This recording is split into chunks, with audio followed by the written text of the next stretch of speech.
نحمدہ و نصلی علی رسولہ الکریم اما بعد فاعوذ باللہ من الشیطان الرجیم بسم اللہ الرحمن الرحیم۔ سورہ آل عمران کی آیت نمبر 121 سے آج کے سبق کا آغاز کریں گے۔ رب اشرح لی صدری ویسر لی امری واحلل عقدۃ من لسانی یفقہوا قولی رب زدنی علما رب زدنی علما رب زدنی علما۔ وَإِذْ اور جب غدوتا آپ صبح کو نکلے من اہلی کا اپنے گھر والوں سے تو بوئو آپ متعین فرما رہے تھے المؤمنین مومنوں کو مقاعدہ مورچوں پر للقتال جنگ کے لیے، واللہ اور اللہ تعالیٰ سمیع خوب سننے والا علیم جاننے والا ہے۔ اس جب ہمت آپ آمادہ ہوئے طائفتانی دو گروہ منکم تم میں سے تفشلا دونوں بزدلی دکھائیں، واللہ اور اللہ تعالیٰ کے اللہ ولیہما ان دونوں کا مددگار تھا، واللہ اور اللہ ہی پر فلیتوکل پس توکل کرنا چاہیے المؤمنون مومنوں کو، ولقد اور البتہ تحقیق نصرکم اللہ تمہاری مدد کی اللہ نے ببدر جنگ بدر میں۔ پہلے میننگز کو دیکھ لیتے ہیں۔ ہمارے پاس میننگز ہیں غدوت اہلی کا اہل و عیال، علیم جاننے والا، طائفتانی طائفہ، منصورہ ثقافتی طائفہ یعنی گروہ، ولیہما ولی اولیاء ثقافتی ولایت اور ولی کامل، فلیتوکل توکل و بھروسہ متوکل علی اللہ، نصرکم نصرت ناصر انصاری اور منصور، اس کے لیے ہم استعمال کرتے ہیں۔ عربی کے ورڈز ہمارے پاس اس آیت میں زیادہ ہیں، اس لیے ہمیں تھوڑی سی محنت کرنی پڑے گی، لیکن اللہ تعالیٰ سے دعا کریں گے انشاءاللہ اللہ تعالیٰ ہمیں ہمت و توفیق دیں کہ ہم ان کو اچھے طریقے سے یاد کر سکیں۔ غدوتا آپ صبح کو نکلے تو بوئو آپ متعین فرما رہے تھے مقاعدہ مورچوں پر، ہمت آمادہ ہوئے تفشلا وہ بزدلی دکھائیں۔ اس آیت مبارکہ میں اللہ تعالیٰ نے غزوہ احد کا منظر بیان کیا ہے کہ اس وقت آپ صلی اللہ علیہ وآلہ وسلم جب صبح کو نکلے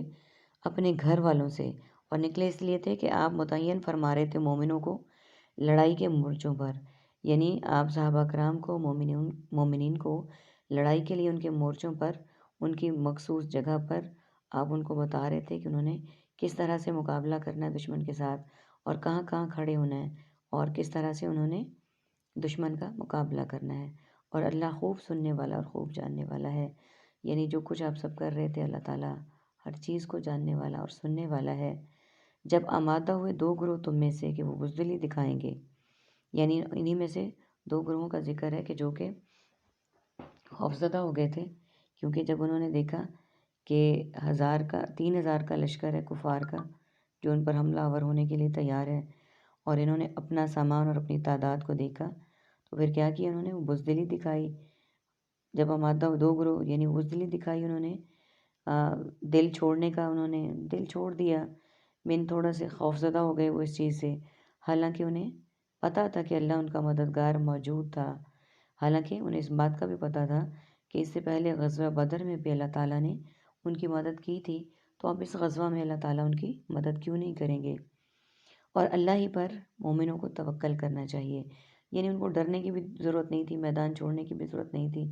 ڈر اور خوف کی بھی ضرورت نہیں تھی، کیونکہ مومنوں کو اللہ پر بھروسہ کرنا چاہیے، کیونکہ اللہ تعالیٰ اپنے بندوں کو کبھی بھی بے یار و مددگار نہیں چھوڑتے۔ اس میں جب کفار کے حملے کا پتہ چلا، نبی صلی اللہ علیہ وآلہ وسلم نے مشاورت کی اپنے ساتھیوں کے ساتھ کہ مدینہ کے اندر رہ کر جنگ کی جائے یا مدینہ سے باہر کی جائے۔ کچھ نے مشورہ دیا کہ مدینہ کے اندر رہ کر کی جائے، لیکن کچھ جو بہت جوشیلے تھے اور جو کسی وجوہات کی بنا پر غزوہ بدر میں شامل نہیں ہو سکے تھے، تو انہوں نے کہا کہ نہیں، مدینہ کے باہر جا کے مقابلہ کیا جائے۔ نبی اکرم صلی اللہ علیہ وآلہ وسلم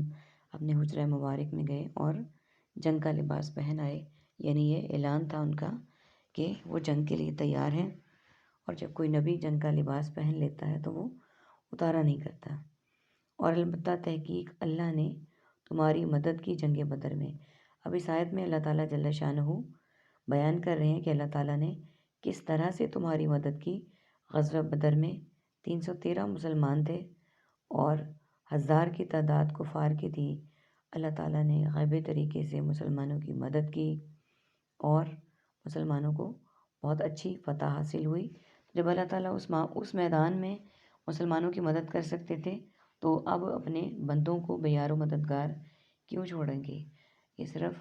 تھوڑی سی ایمان ڈگمگا جاتا ہے، شیطان ہمارے خیالات پہ حاوی ہو جاتا ہے، نہیں تو اللہ تعالیٰ اپنے بندوں کو کبھی بھی بے یار و مددگار نہیں چھوڑتے۔